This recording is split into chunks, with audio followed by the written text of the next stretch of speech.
Muy buenos días, bienvenidos a Iglesia Petra. Es un gran privilegio esta mañana congregarnos, adorar su nombre y por supuesto tenemos el privilegio de abrir la palabra de Dios y ser instruidos por ella.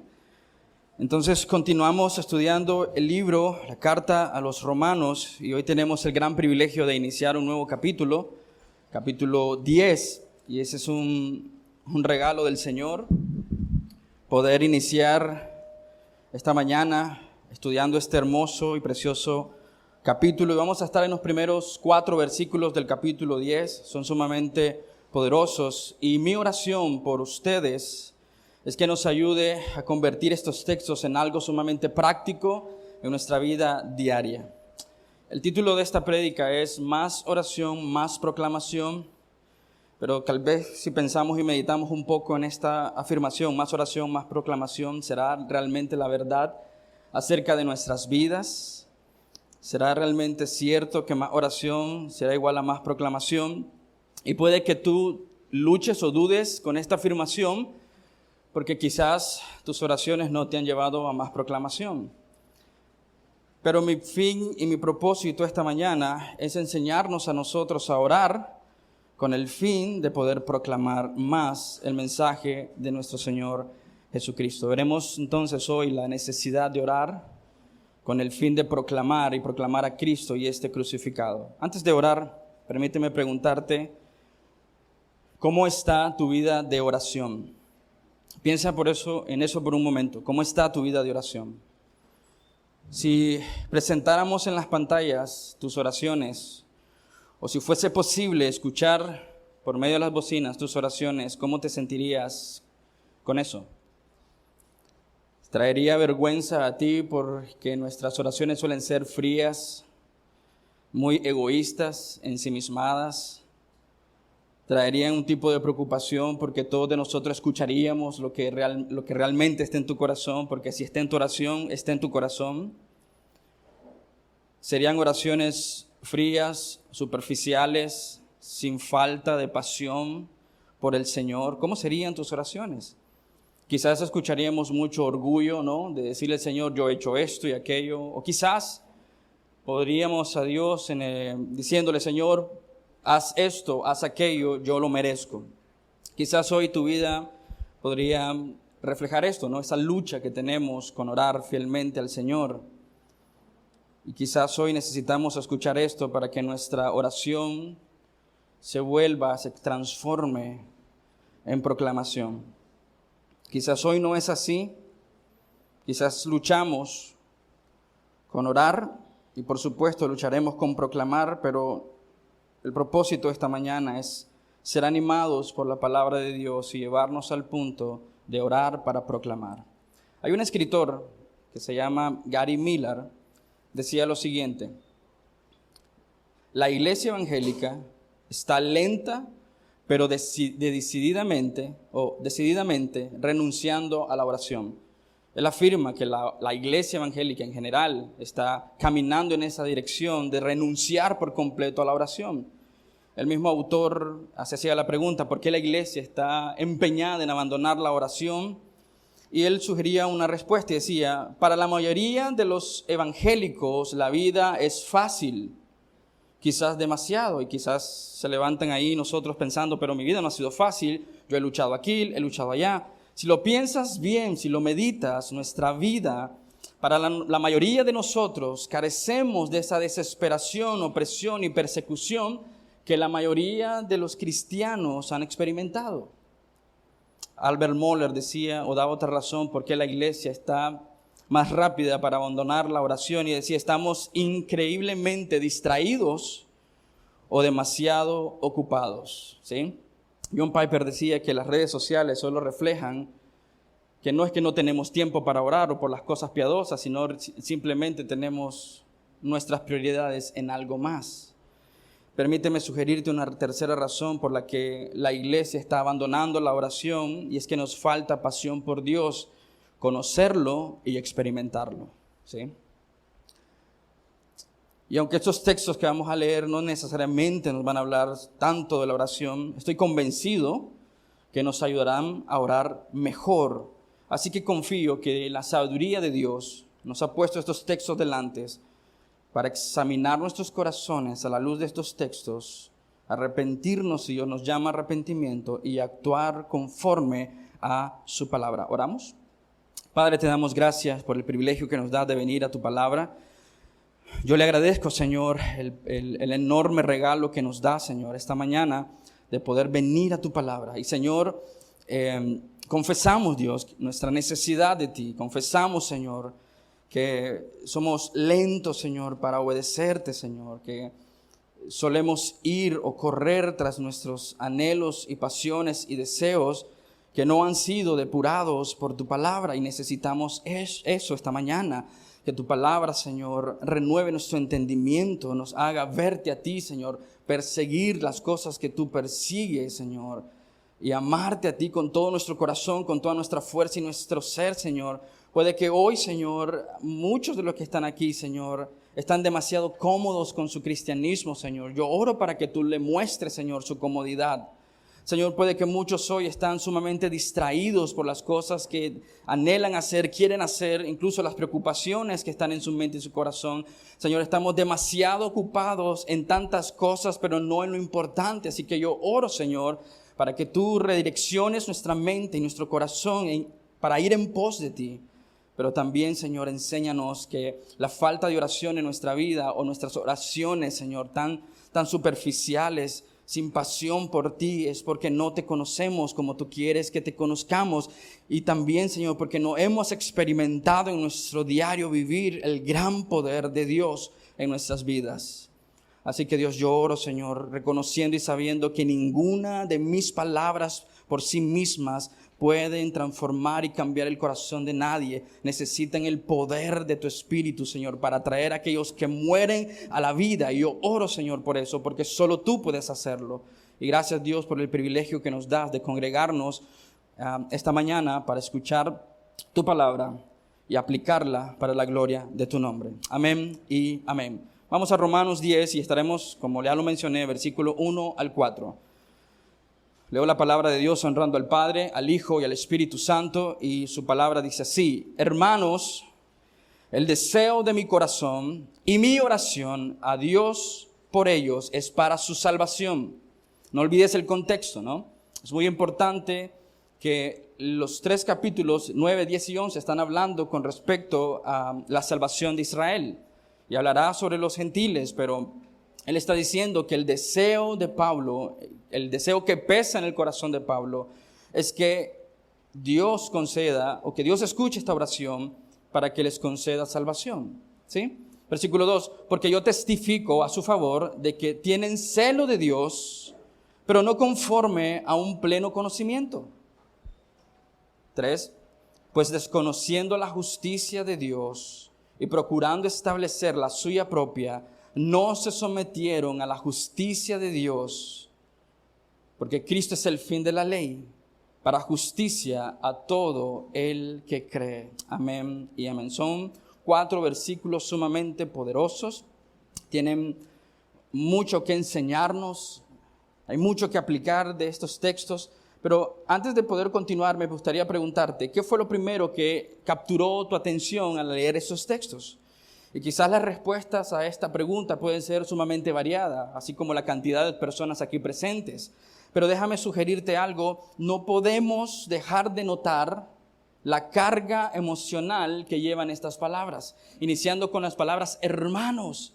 Mi deseo profundo de mi corazón es orar a Dios y pedirle a Dios que Él sea su Salvador. ¿Notas la carga emocional en las palabras del apóstol Pablo? Y el apóstol Pablo, ¿qué está haciendo? Expresando su corazón. Está expresando su corazón por los que están perdidos sin el Señor. Recuerda, es el mismo apóstol que en el capítulo 9 dijo que la salvación le corresponde al Señor. La salvación es del Señor. Dios decide a quién salvar. Pero este mismo apóstol que cree en la soberanía de Dios en elección y la reprobación, también está diciendo que tiene un peso profundo en su corazón por la salvación de aquellos que están perdidos. Hermanos, esto debe enseñarnos algo a nosotros como creyentes. Si hay algo que el conocimiento de Dios debe producir en sus hijos, debe producir en nuestras vidas es precisamente esto: un corazón compasivo para los que están perdidos. Si realmente conocemos a Dios, si realmente entendemos a Dios, este conocimiento en nuestra mente y corazón debe producir un corazón compasivo por los que están completamente perdidos. Y quizás la primera observación que debemos hacernos a nosotros, a nuestro cristianismo. Yo digo conocer al Señor, yo digo amar al Señor, yo digo ir en pos de Dios. La pregunta que debemos hacernos: ¿cómo está mi corazón ante aquellos que se pierden como ovejas sin pastor? ¿Hay un corazón compasivo, misericordioso por los que están perdidos? ¿O es un rechazo porque son hombres y mujeres que odian a Dios? No podemos hacernos de la vista gorda, sino que más bien deberíamos tener una carga, un deseo profundo en nuestros corazones por aquellos que deambulan en este mundo como ovejas sin pastor. Recordemos lo que Romanos 9, 1 al 3 nos enseña del mismo corazón del apóstol Pablo. Digo la verdad en Cristo, no miento, dándome testimonio mi conciencia en el Espíritu de que tengo, ¿qué dice el apóstol Pablo? Gran tristeza y un continuo dolor en mi corazón. ¿Por quién es? Por el pueblo de Israel. Pablo nos está mostrando su corazón, un corazón misional, un corazón de evangelista, y lo muestra como testimonio para nosotros. Nos muestra como testimonio para que nosotros podamos ver su ejemplo. Él está siendo de ejemplo a la congregación en Roma. Él está siendo de ejemplo a la congregación nuestra. Es un testimonio para nosotros. Es decir, que nosotros como creyentes deberíamos tener esa carga particular, esa preocupación por aquellos que están perdidos. Eso es una característica normal de un creyente que ama al Señor. Y como ama al Señor con todo su corazón, ama que el Señor sea dado a conocer y ama que las personas conozcan a Cristo. Por lo tanto, proclama a Cristo y esté crucificado. Pablo nos sigue mostrando un corazón misional. Porque ¿cuál es la excusa predominante después de terminar de leer Romanos 9? Como Dios quiere salvar a quien quiere salvar, no es necesario la predicación. Y el apóstol Pablo dice: no es así realmente. Cuando tú conoces a Dios, conoces su evangelio y vives en sus propósitos, habrá una carga particular, emocional, espiritual por los que están perdidos. Esa es una cualidad que el apóstol Pablo no solamente nos dice para demostrarnos, ¿no?, su corazón. No solamente es demostrativa en este sentido, sino que el apóstol Pablo nos está diciendo que esto es algo normativo en la vida del creyente. No es demostrativo simplemente, es normativo en la vida del creyente. Como normativo me refiero a que es una característica natural en todo creyente, es decir, es la norma. No es la excepción, es la norma. Todo creyente auténtico debe tener ese peso por los que están perdidos. Permíteme hacer un par de afirmaciones como esta, por ejemplo. Estoy seguro que estarías de acuerdo con esta afirmación. Todo hijo de Dios debe reflejar en su vida, en sus valores, en sus decisiones, en sus creencias, en lo que cree, en sus doctrinas, en sus decisiones. Debe reflejar que ama a Dios con todo su corazón, con toda su fuerza, con todo su ser. Es decir, un hombre o mujer que vive conforme a las Escrituras. ¿Estaríamos de acuerdo? Eso es la norma, ¿sí? Por ejemplo, también podríamos afirmar que todo creyente tiene una característica dominante. Un cristiano demuestra el fruto del Espíritu Santo, el cual es amor, gozo, paz, paciencia, benignidad, bondad, fidelidad, mansedumbre, dominio propio. Otra vez, esa es la norma. Esa no es la excepción. Esa es la norma. Lo que quiero decir entonces con normativo es que Pablo espera que tú y yo, que los creyentes de Roma, que es su audiencia original, y nosotros como creyentes podamos imitarlo. Orar para que Dios nos dé un corazón compasivo. Por ejemplo, en 1 Corintios 11, él nos dice, el apóstol Pablo le dice a la iglesia en Corinto: sean imitadores de mí como también yo lo soy de Cristo. No es simplemente su corazón, su testimonio, es un ejemplo normativo para el creyente que ama al Señor. Déjame decirte esto, no solamente es necesaria la teología correcta para vivir de manera correcta, sino que también es necesaria para sentir de manera correcta. No solo debe afectar tus emociones o tu intelecto, debe afectar tus emociones. La teología bien aplicada en el corazón del hombre no solo afecta la manera en cómo vive, sino que también afecta la manera en cómo siente. Y el apóstol Pablo está expresando el profundo dolor en su corazón por aquellos que están perdidos. No es indiferente a la necesidad espiritual. Entonces, hermanos, el apóstol Pablo nos dice que todo creyente debe tener un deseo evangelístico. Un anhelo evangelístico. Todo creyente verdadero debe tener un deseo, un anhelo evangelístico, un deseo de corazón de dar a conocer las bondades de aquel que nos llamó de las tinieblas a la luz admirable. Eso es lo normal.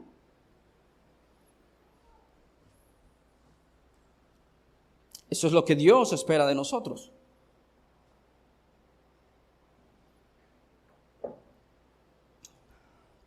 Eso es lo que deberíamos estar haciendo cada día en nuestras vidas, predicando y proclamando el mensaje de nuestro Señor. Todo creyente, sin excepción, debería estar hablando de su Señor. ¿Tenemos ese anhelo y deseo?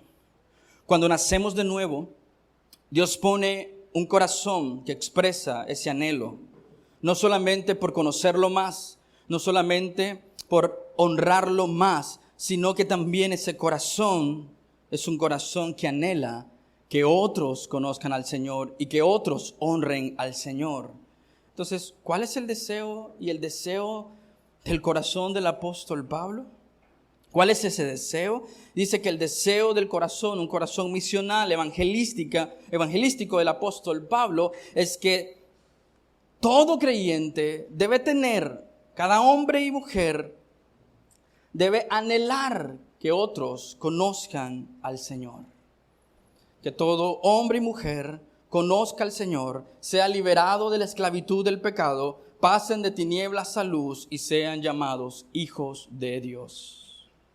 No sé cuál es el propósito, el anhelo de tu vida, pero debería ser algo que incluye, sí o sí, el deseo y el anhelo que otros honren, glorifiquen, exalten el nombre de nuestro Señor Jesucristo.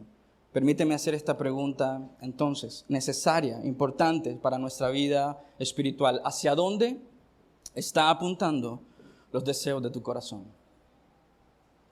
Si el apóstol Pablo, sus deseos y anhelos estaban apuntando a orar, ¿no?, por los perdidos, es una carga espiritual por los que están perdidos. Mi pregunta para ti y para mí, por supuesto, es meditar en esto. ¿Hacia dónde están apuntando los deseos de nuestro corazón? ¿Hacia dónde están apuntando los anhelos de nuestro corazón? La dirección en la que apuntan los deseos de nuestros corazones se hará evidente en dónde, en las cosas por las que oras. Los deseos serán revelados en las cosas por las que pides. En las cosas que te concentras por alcanzar, están revelando los deseos de nuestro corazón. ¿En qué dirección está apuntando tu propio corazón? Solo piensa en tus oraciones. ¿Son oraciones egoístas pidiendo por mí, por mi comodidad? ¿O mis oraciones realmente derraman delante del Señor mi deseo por conocerle?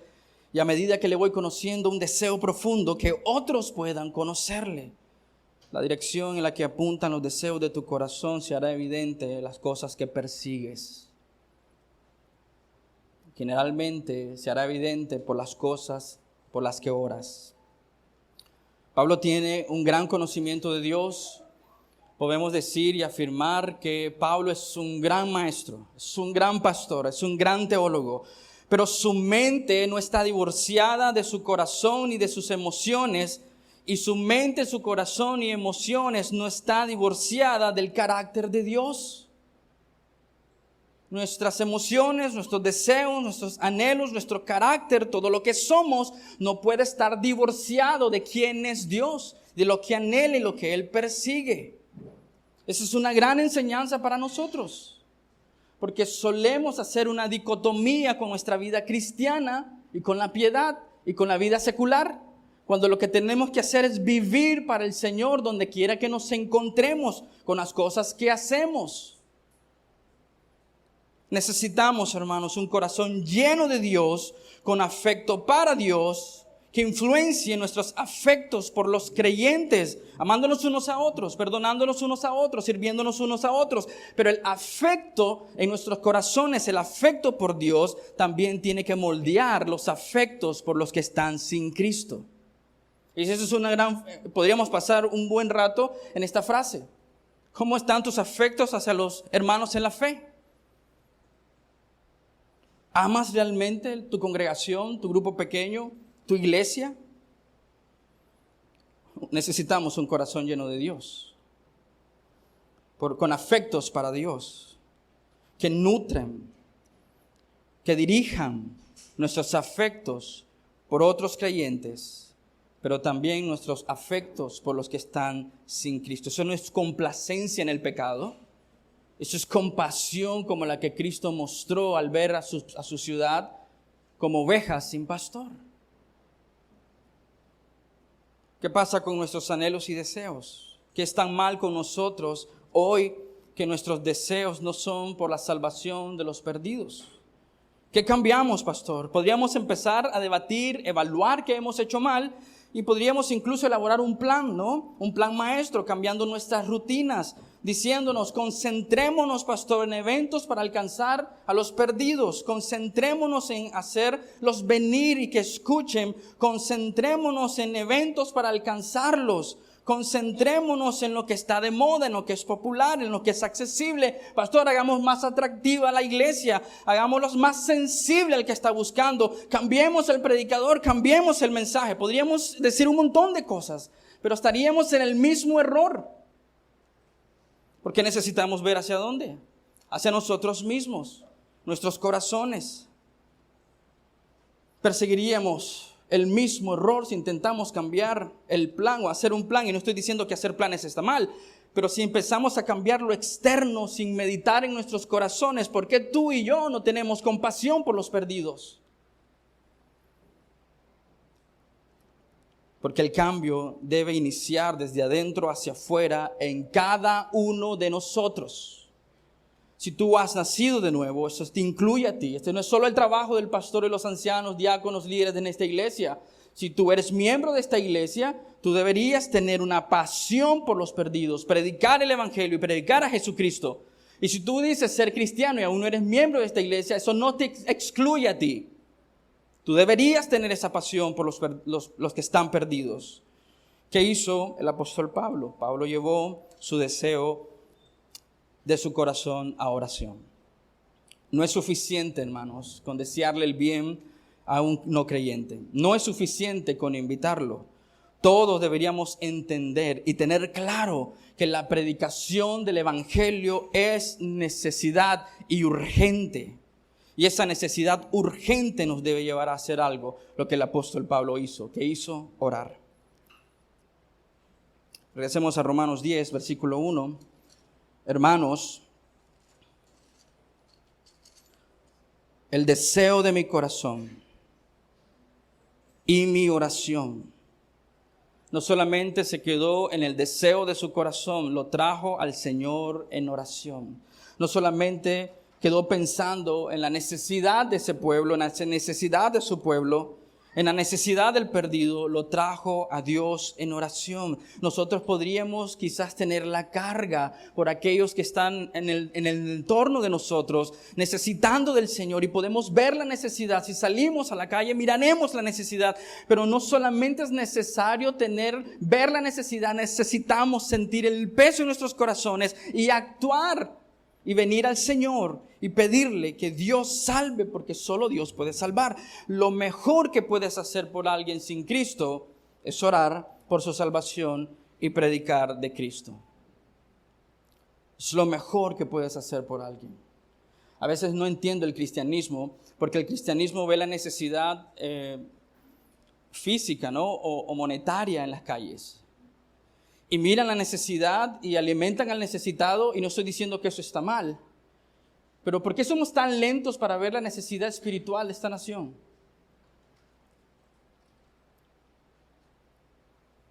No solamente necesitamos el deseo correcto, necesitamos hacer las cosas correctas.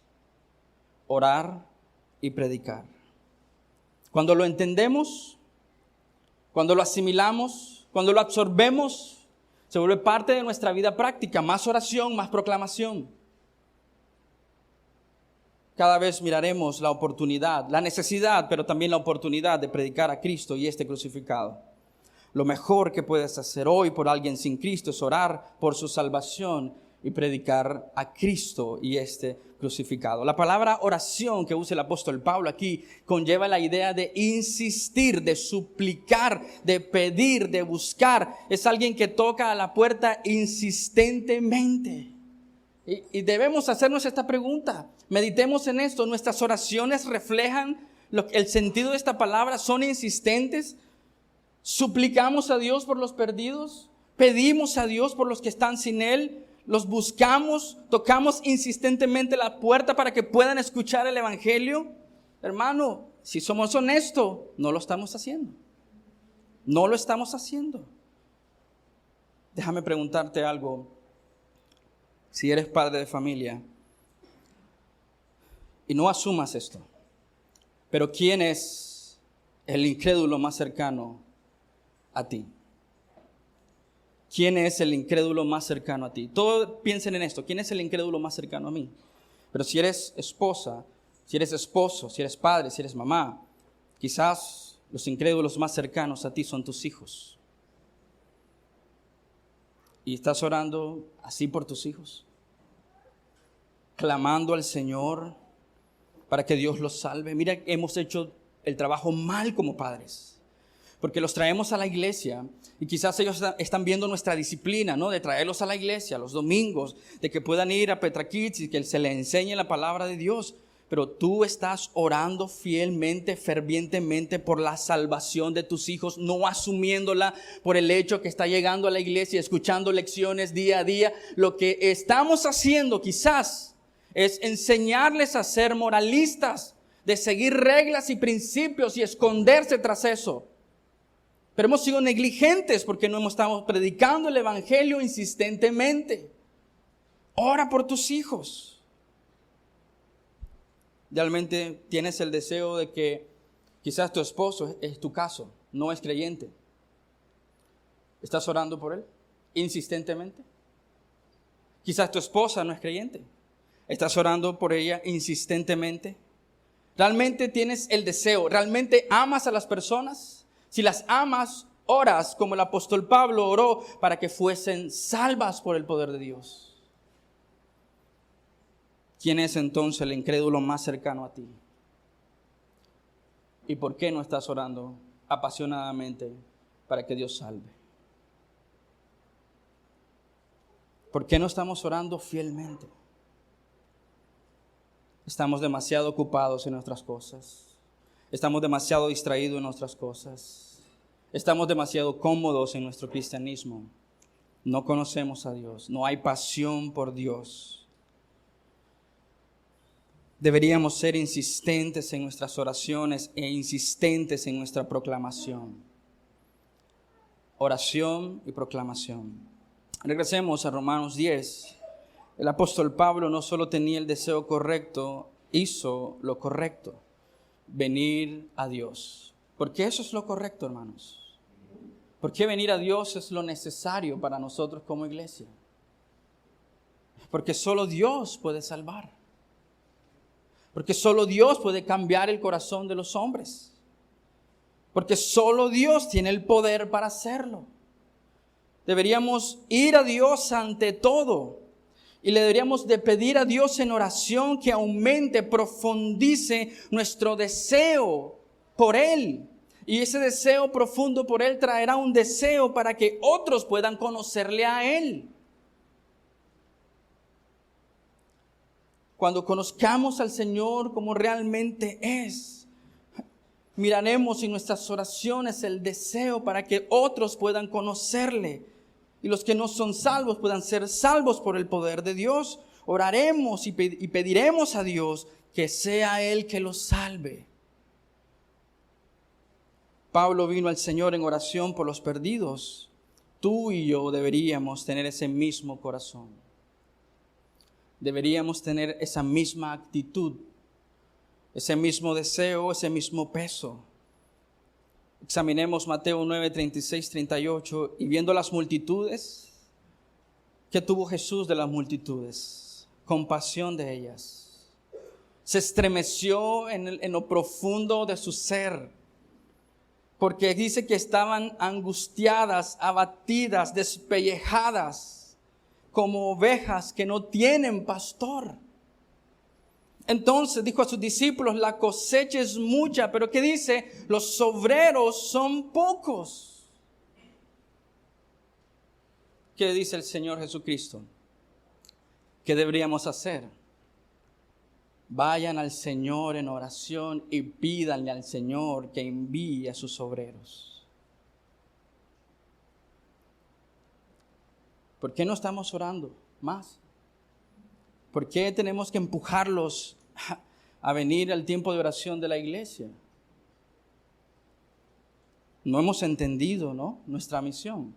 No hemos entendido la importancia de la oración, pidiéndole al Señor que obre según su gloria, poder y majestad. Debemos orar, hermanos, para tener el corazón de Dios y el corazón de Cristo por los perdidos. ¿Has orado de esa forma alguna vez? De tener el corazón de Dios y el corazón de Cristo por los perdidos. ¿Se has detenido en algún lugar en esta ciudad y has visto las multitudes andar como ovejas sin pastor y no eres movido a compasión? En 1 Timoteo 2, 3, 5, porque esto es bueno y agradable delante de Dios nuestro Salvador, el cual quiere que todos los hombres sean salvos y vengan al pleno conocimiento de la verdad. ¿Tenemos ese deseo y ese anhelo en nuestros corazones? ¿Tenemos ese sentir por los que están perdidos, vagando en esta tierra sin pastor? Sugiero que quizás no tienes que ir tan lejos. Simplemente examinar en tu hogar. ¿Son todos creyentes en tu casa? No vayas tan lejos. Tu grupo pequeño. ¿Serán todos en tu grupo pequeño creyentes que aman al Señor? No vayamos tan largo. Simplemente observa cuánta gente hay aquí. ¿Será que todos de nosotros hemos creído fielmente en el Evangelio? ¿Hemos puesto nuestra esperanza en el Evangelio? Si la tentación, la astucia de la carne está en disfrazarnos como cristianos y hacerle pensar a la gente que somos cristianos por las cosas que hacemos, ¿no pensarías que es un gran peligro el que corres hoy? Porque quizás has aprendido a ser un buen actor pensando que eres cristiano y no lo eres. Deberíamos orar por tener ese corazón de Dios. Y si vemos la necesidad y si sabemos lo urgente que es, entonces oraremos, pero también predicaremos. Más oración traerá más proclamación. El problema es que hemos orado mal. Entonces, hermanos, el apóstol Pablo viene a Dios, ora al Señor, pide al Señor. ¿Y qué es lo que pide? Salvación. Sálvalo, Señor. Sálvalo, Señor. Solo tú puedes salvarlo. El apóstol Pablo ora, derrama su corazón ante un Dios todopoderoso. ¿Por qué? Porque solo Dios puede salvarlos. Qué lento hemos sido como iglesia a nivel global o general, porque tomamos métodos humanos para salvar a los hombres. Y perseguimos modelos humanos en lugar de simplemente humillarnos ante el gran poder de Dios. Solo Dios puede salvar. Eso es lo que Jonás declaró, ¿no? La salvación es del Señor. No es nuestra. Entonces, hermanos, la oración por el perdido no es una expresión superficial, sino una demostración de dependencia en el Señor. La oración es depender en el Señor. La oración es una actitud de dependencia en Dios. La oración es la impotencia en nosotros, aferrándose a la omnipotencia y misericordia de Dios. Eso es la oración. Es la impotencia en nosotros. Es la insuficiencia en nosotros, aferrándose a la omnipotencia y la misericordia de Dios. ¿Lo ves por qué luchamos con nuestras oraciones? Porque en nuestras oraciones nosotros nos hacemos ver ante Dios como personas que pueden, que descansan en su fuerza, que descansan en sus atributos, que descansan en su capacidad. Dios solo es el respaldo para nuestra vida. Pero no hemos entendido a Dios si oramos de esa manera, simplemente diciéndole, Señor, ¿sabes qué? Tú eres el respaldo por si algo sale mal. No, la oración es ese sentido profundo de impotencia. No puedo, no tengo lo suficiente, carezco de todo lo necesario, incluso para predicar, incluso para evangelizar, para enseñarles a mis hijos, carezco de lo necesario para hacerlo. Si tú no te has visto así delante de Dios como un hombre mendigo, traerás ante Dios cualquier otra cosa, diciéndole, Señor, tengo esto. Si falla, respáldame. Necesitamos ese sentido de impotencia en nuestras oraciones. Ese sentido de necesidad profunda de Dios, aferrándose al Dios Todopoderoso, a la omnipotencia de Dios, a la misericordia de Dios y a la gracia de Dios. Tú y yo no podemos convertir a alguien en cristiano. No podemos. ¿Saben lo que ha ocurrido en nuestra nación? Que hemos creído, asumido por tanto tiempo que las campañas evangelísticas son la solución. Y traemos a un evangelista que se hace llamar apóstol y empieza a predicar y ponemos toda nuestra atención en el hombre, toda nuestra atención en el evento y empezamos a invitar a la gente y pasa un montón de cosas infructuosas. ¿Pero qué hemos hecho mal? ¿Está malo predicar el evangelio al aire libre? No, lo que hemos hecho mal es que hemos puesto nuestra mirada y nuestra esperanza en ese hombre que se hace llamar apóstol a las naciones, que es un mega evangelista, en lugar de regresarle el lugar que le corresponde a Dios. Él es quien salva, no los hombres. Por eso la tentación de los pastores es torcer las escrituras para que sea más accesible a nosotros. Pero no hemos entendido. Tú y yo no podemos convertir a alguien en cristiano, no podemos salvar a nadie, no podemos convencerlos. Solo Dios puede cambiar un corazón terco y dar un corazón que escuche el mensaje. Somos impotentes, pero si hay algo que podemos hacer en nuestra impotencia, podemos orar a aquel que es omnipotente.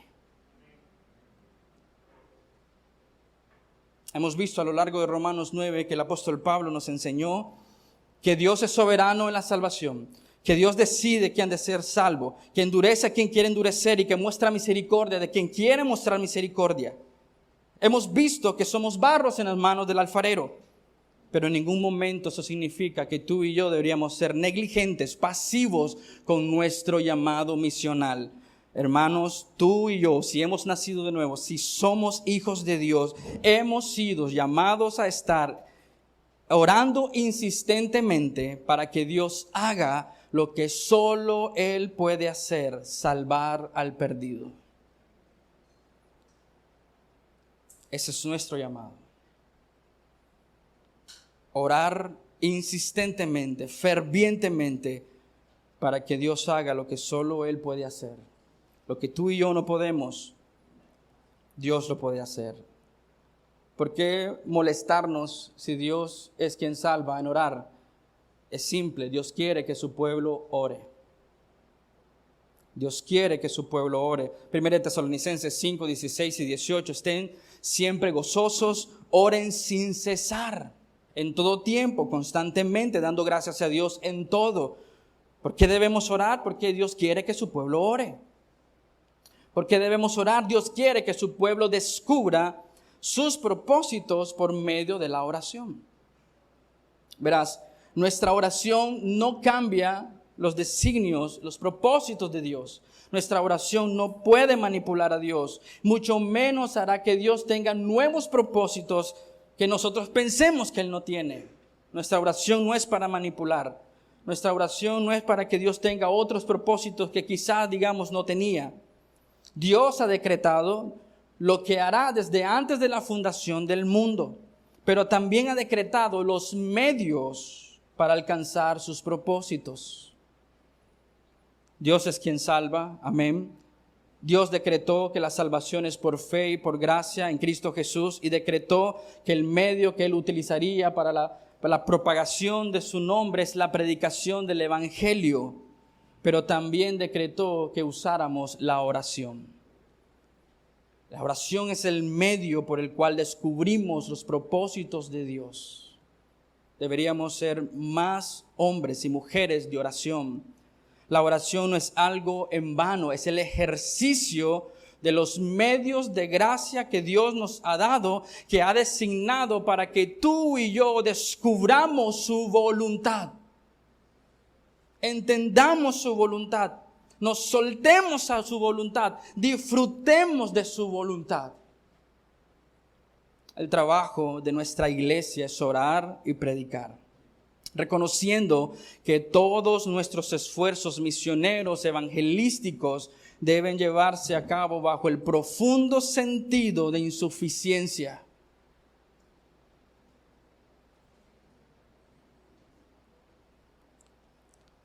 Nuestro trabajo como iglesia es orar y predicar.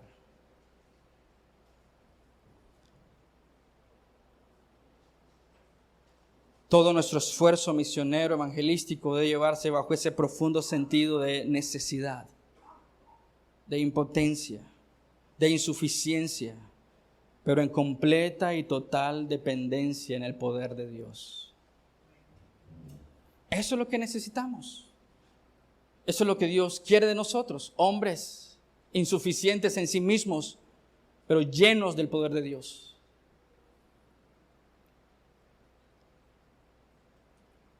Dios quiere que su pueblo ore por los perdidos y quiere que su pueblo predique.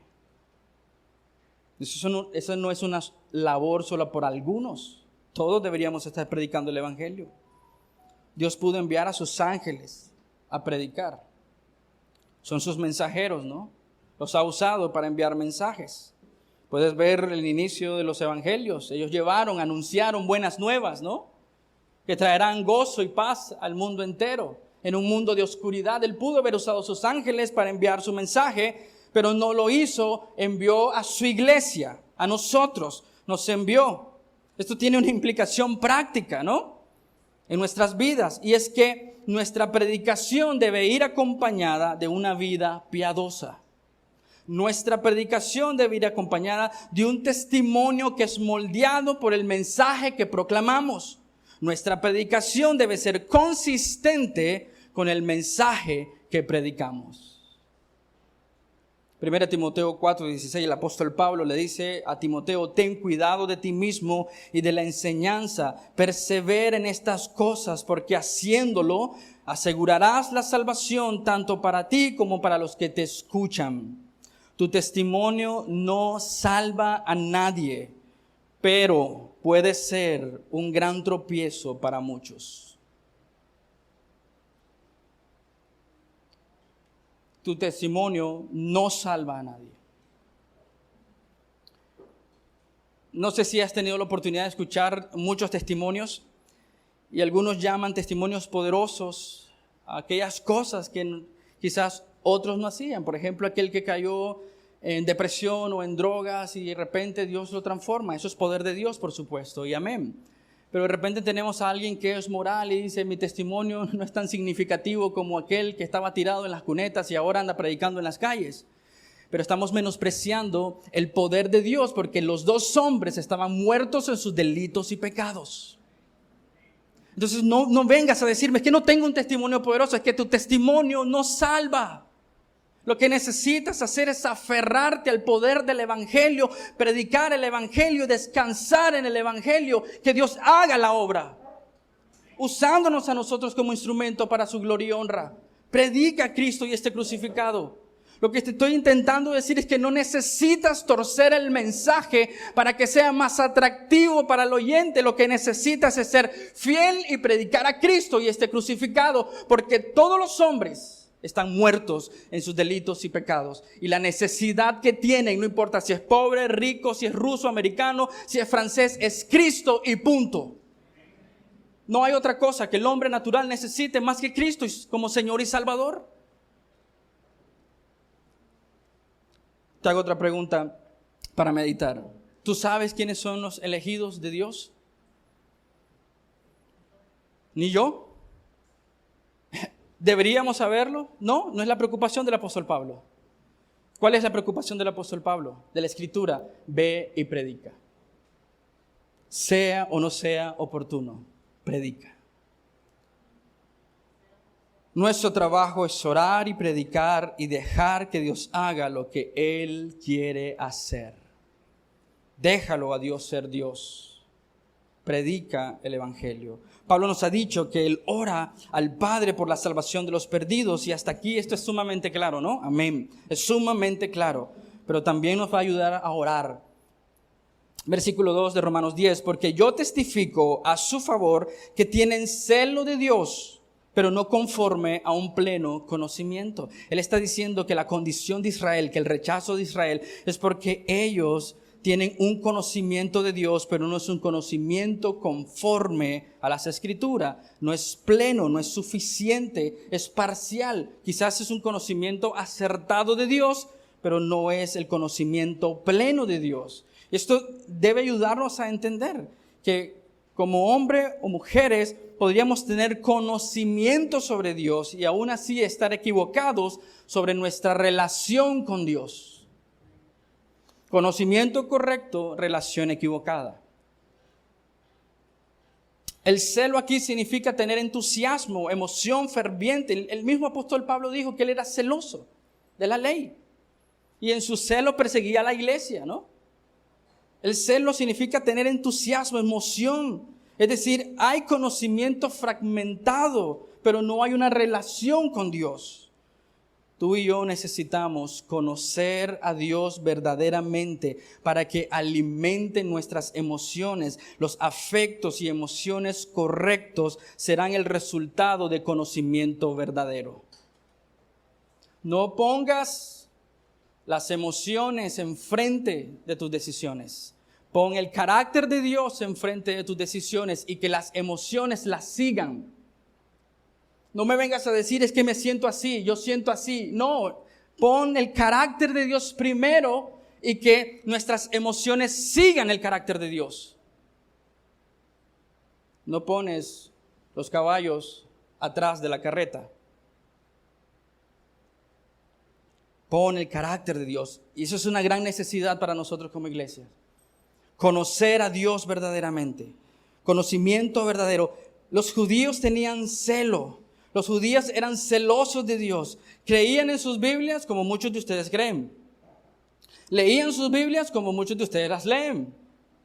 Memorizaban sus Biblias, tomaron en serio sus creencias, servían con celo en la casa del Señor, hacían sus oraciones 3 veces al día, como muchos de ustedes lo hacen. Pero era celo sin conocimiento pleno de Dios. Y ese podría ser el caso tuyo esta mañana. Los judíos intentaron guardar la ley. Fueron fieles a sus sinagogas, tenían una dieta estricta, guardaban celosamente el Sabbat, dieron sus diezmos hasta de lo más mínimo, odiaban las falsas enseñanzas, pero eso no era suficiente porque no estaban haciendo lo correcto. Tenían celo sin conocimiento. El celo, como hemos visto, es correr tras las cosas con fuerzas, pero en la dirección equivocada. El celo es como el fuego, es útil, usado correctamente, pero peligroso si no es usado adecuadamente. Déjame te explico esto. El celo es útil usado correctamente, pero es inútil y peligroso usado de manera incorrecta. Si estuviéramos en un lugar de frío extremo, ¿no? Y en este lugar que es sumamente frío, corremos el riesgo de morir por hipotermia, congelados. El fuego en la chimenea salvaría nuestras vidas, ¿cierto? Ese es el celo. El fuego en la chimenea salvaría nuestras vidas. Ese mismo fuego en las cortinas y en el resto de la casa nos mataría. Eso es lo que hace el celo sin conocimiento. ¿Qué crea el celo sin conocimiento? Gente moralista, legalista y fanáticos. Pero Dios quiere que le conozcamos y que el conocimiento de Dios moldee nuestros afectos, nuestros deseos, nuestras emociones. Celo sin conocimiento verdadero de Dios produce ídolos. Celo sin conocimiento verdadero de Dios produce fanáticos morales y legalistas. Y es peligroso. Deberíamos orar entonces, hermanos, para conocer al Señor verdaderamente, profundamente. Deberíamos orar fielmente para que otros puedan conocer al Señor verdaderamente, que conozcan la verdad del Evangelio y que conozcan a Cristo. Esas deberían ser nuestras oraciones, que nosotros conozcamos al Señor y podamos predicar a ese Señor verdaderamente, pero que muchos más puedan conocer al Señor verdaderamente. Si hacemos una evaluación de las iglesias en Nicaragua, y mi fin no es menospreciar las iglesias, pero si hacemos esta evaluación, ¿cuántas iglesias están predicando el Evangelio? ¿Cuántas iglesias están predicando a Cristo y este crucificado? ¿Cuántas iglesias están predicando el Evangelio de Jesucristo? Necesitamos orar para que nosotros conozcamos al Señor y que Dios nos use para darlo a conocer. Oremos, hermanos, para que el velo de nuestros propios ojos sea retirado, sea removido, y que nosotros podamos ver, y al ver creer. ¿Y creer en qué? Creer en el Evangelio del Señor Jesucristo.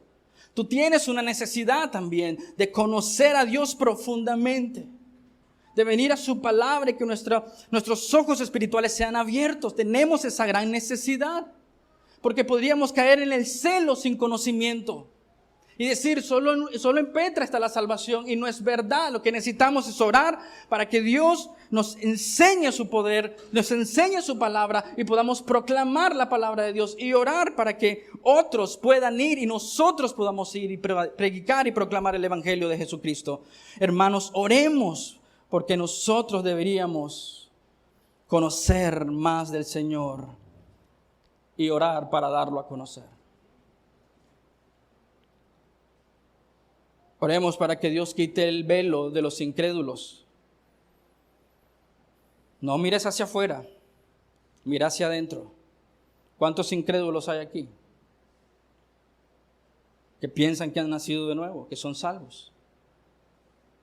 Deberíamos orar más para que Dios desnude nuestro corazón, nos haga ver la realidad de nuestra condición y nos arrepintamos de nuestros delitos y pecados, asumiendo que podemos alcanzar la salvación por la forma en cómo vivimos y las cosas que hacemos. ¿Recuerdas los discípulos camino a Emaús? Iban tristes, ciegos, adormecidos de las realidades espirituales, porque el Jesús que conocían había muerto. ¿Qué pasó con ellos? El Cristo resucitado, el Cristo glorioso, se acercó a ellos, intervino en su ceguera espiritual, en su tristeza, abrió las Escrituras, sus ojos, sus corazones, y fueron transformados. Y es lo que necesitamos hoy.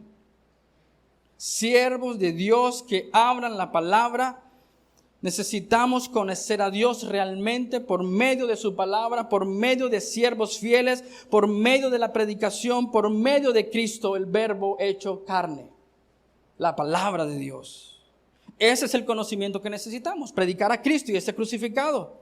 Necesitamos conocer verdaderamente a Dios y necesitamos orar para que otros conozcan al Señor. Juan 17:3, Jesús dijo: y esta es la vida eterna, que te conozcan a ti, el único Dios verdadero, y a Jesucristo, a quien has enviado. Necesitamos predicar a Cristo. Debemos orar para que Dios abra puertas para darlo a conocer. Debemos orar para que Dios use nuestras vidas para proclamar su nombre.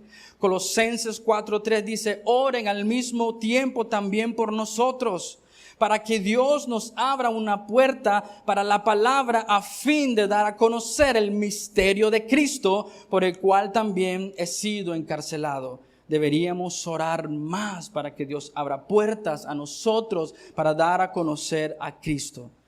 En Mateo 9:38, ya lo leímos, Jesús dice, pidan al Señor de la cosecha que envíe a sus obreros. Pide al Señor. Esa es una gran aplicación para nosotros como creyentes, como iglesia. Debemos orar para que Dios envíe a sus predicadores. Debemos orar para que Dios use a los predicadores de nuestra iglesia. Pero también deberíamos orar fervientemente para que tú como hombre te conviertas en un predicador apasionado de la palabra de Dios. ¿Nadie dice amén? Deberías orar para que Dios envíe predicadores fieles, pero deberías orar para que estar listo para salir y predicar el evangelio. ¿Sabes cuál ha sido el problema con Petra Chinandega? Piensa por un momento, ¿cuál es el problema con Petra Chinandega? ¿Sabes cuál es la dificultad de plantar otra iglesia en Managua o en el resto de Nicaragua? Tú y yo. Somos el problema. No es Dios, no es la ceguera en el mundo.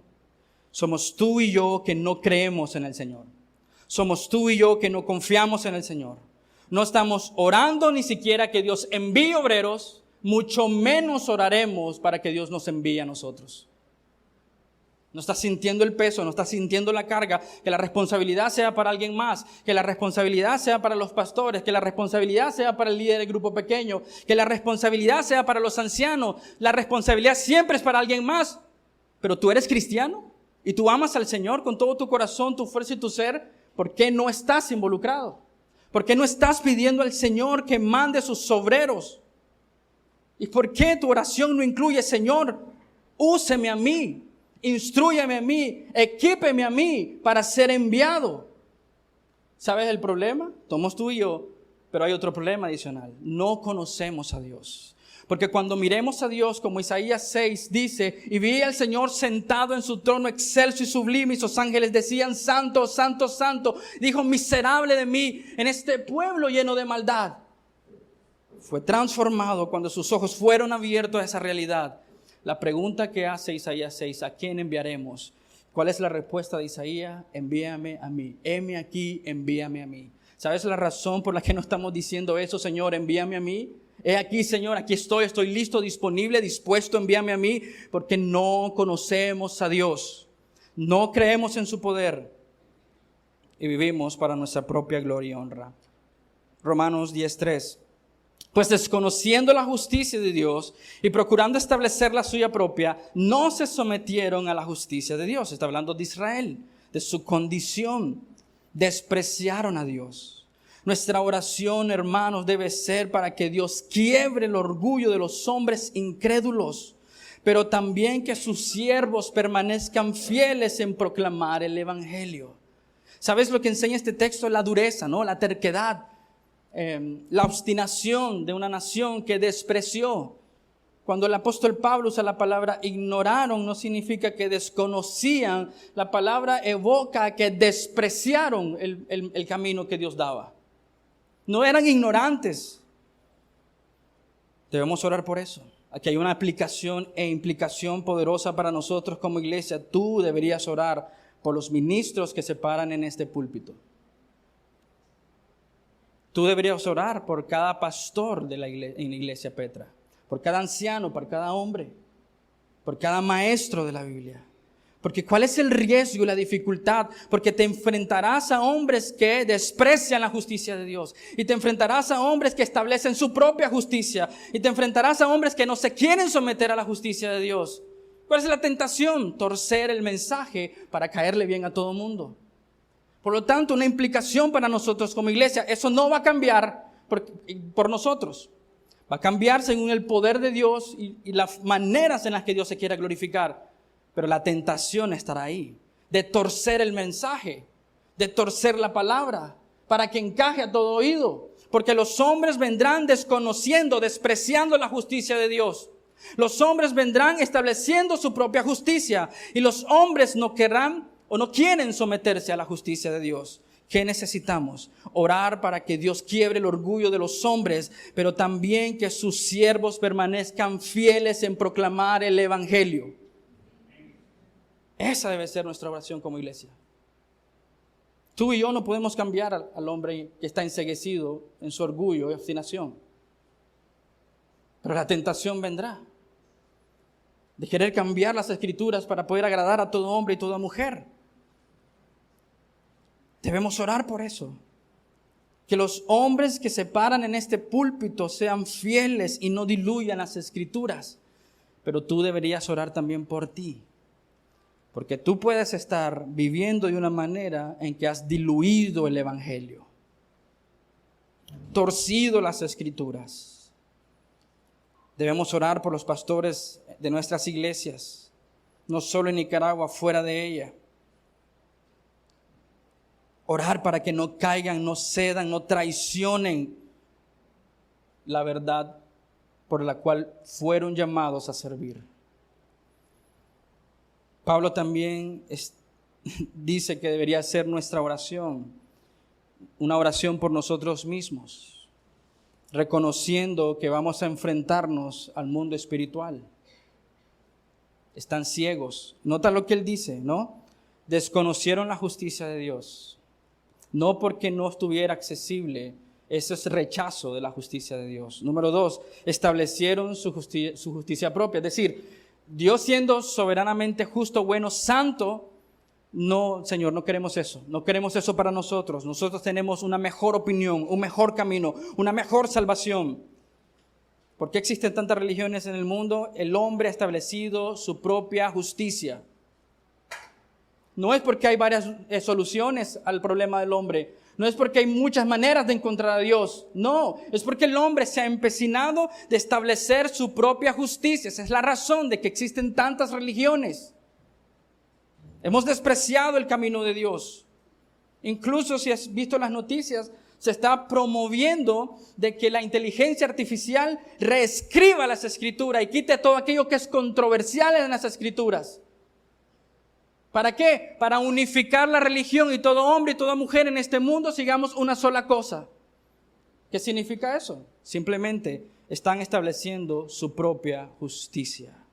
No se someten a la justicia de Dios. Ignoran la justicia de Dios. Es orgullo establecer nuestra propia justicia. No se someten. Eso es rebelión de corazón. La ignorancia no es pasiva. La ignorancia que habla Pablo aquí no es pasiva. Debes notar que esta ignorancia descrita aquí es intencional. No ignoraron la verdad de Dios porque la desconocieran. De hecho, la habían escuchado, la habían leído. Tanto fariseos como judíos no tienen excusa, así como tú y yo no tenemos excusa delante de Dios. Rechazaron e ignoraron voluntariamente la justicia de Dios. No oyeron, no porque no podían oír, sino porque no querían oír. Y esa es tu condición hoy también. No escuchas no porque no oyes, sino porque no quieres. No amas la luz, aborreces la luz. Estaban buscando celosamente establecer su propia rectitud. Cada intento de establecer nuestra propia justicia termina en fracaso porque simplemente no es lo que Dios acepta. Tú podrías decirme, yo no le hago mal a nadie, eso es insuficiente. Yo apoyo a los necesitados, qué bueno, pero eso es insuficiente. Yo no soy tan malo, bueno, eso es una mentira, pero es insuficiente. Sí, pero pastor, yo doy lo mejor de mí, sigue siendo otra mentira, pero sigue siendo insuficiente.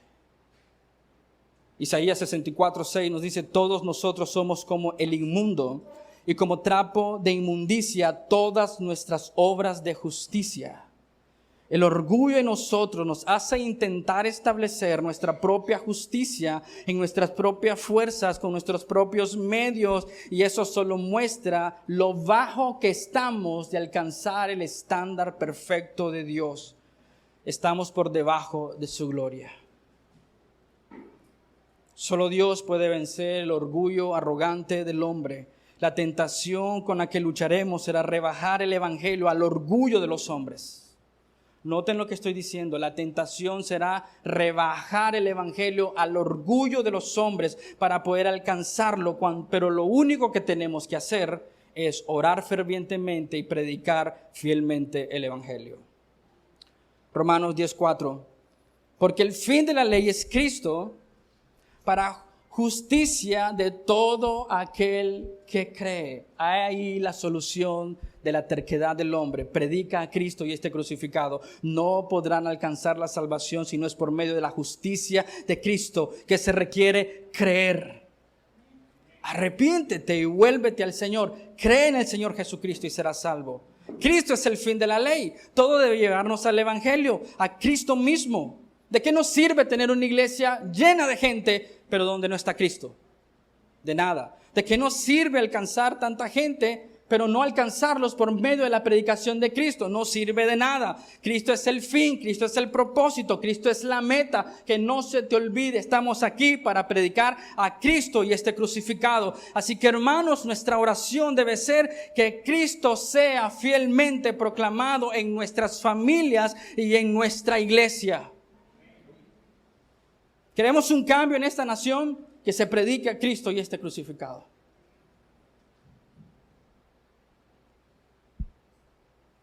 Esa debería ser nuestra oración. Que Cristo sea predicado. Cristo es lo que tú necesitas. Nada más. Que Cristo sea fielmente proclamado. Todo lo que hacemos debe llevarnos a Cristo. Gálatas 6:14 dice, pero jamás acontezca que yo me gloríe, sino en la cruz de nuestro Señor Jesucristo, por el cual el mundo ha sido crucificado para mí y yo para el mundo. Un cristianismo sin Cristo es solo una religión muerta y vacía. O una iglesia sin el evangelio es simplemente un club social que se reúne los domingos. Quizás moral, quizás legalista, pero sin Cristo está muerta. Ni siquiera podría ser llamada iglesia en el sentido del Nuevo Testamento, donde Dios construye su iglesia que está siendo formada sobre Cristo, sobre Él mismo. Todo lo que hacemos debe llevarnos a Cristo. Eso incluye nuestra oración y nuestra proclamación.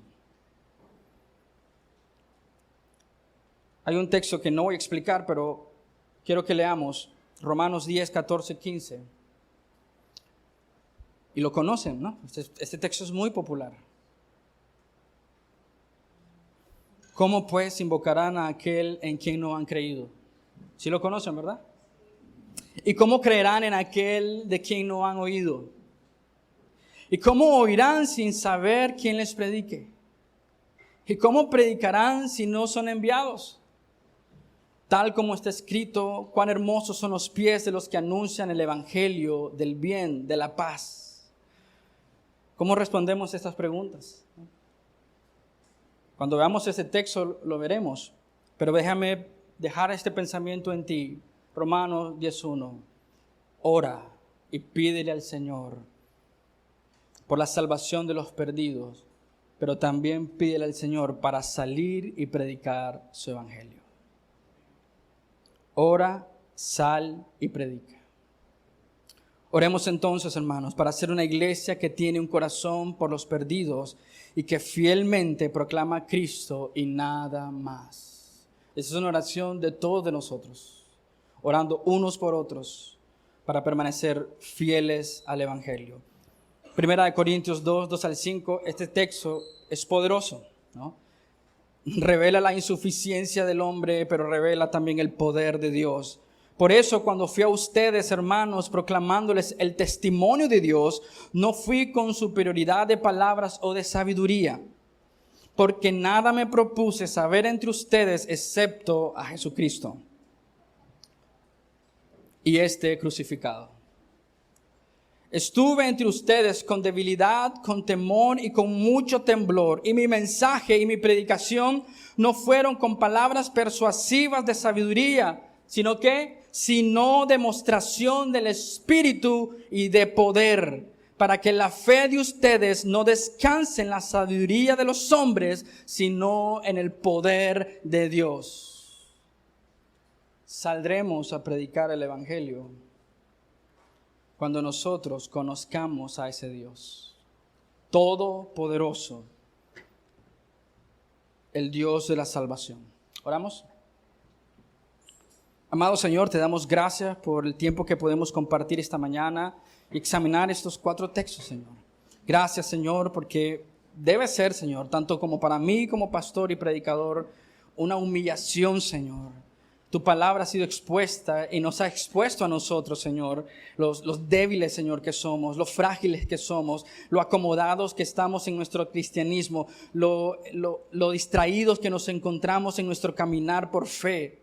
Pero también, Señor, sé por tu palabra que estás revelando y enseñando, Señor, la necesidad tan grande que tiene nuestra iglesia. Es el conocimiento del Dios Santo, del Dios vivo, del Dios poderoso, del Dios Trino, Padre, Hijo y Espíritu Santo. Y que podamos, Señor, al entenderte, al conocerte a ti, experimentar tu poder y tu verdad, proclamar, Señor, tu verdad, predicando a todo hombre y toda mujer en toda nación y en todo lugar donde nos encontremos, que Jesús es el Señor, es el camino, es la verdad, es la vida. Y, Señor, gracias por mostrarnos, Señor, nuestra insuficiencia. Porque lo único que necesitamos hacer es venir a ti, Señor, en nuestra insuficiencia y aferrarnos a ti como el Todopoderoso, como el Dios generoso, como el Dios misericordioso, lento para la ira y grande en misericordia y bondad. Gracias, Dios, por tu palabra. Yo oro, Señor, para que avives nuestra iglesia. Tanto conocimiento, Señor, en esta iglesia. Tanta verdad en la mente, Señor. Pero necesitamos que esa verdad pase a nuestros corazones y nutra nuestras emociones, nuestros deseos y nuestros anhelos. Y que podamos, Señor, predicar tu palabra para la gloria de tu nombre por medio de tu poder. Gracias, Señor, por tu fidelidad. Aviva, Señor, tu iglesia para la gloria tuya.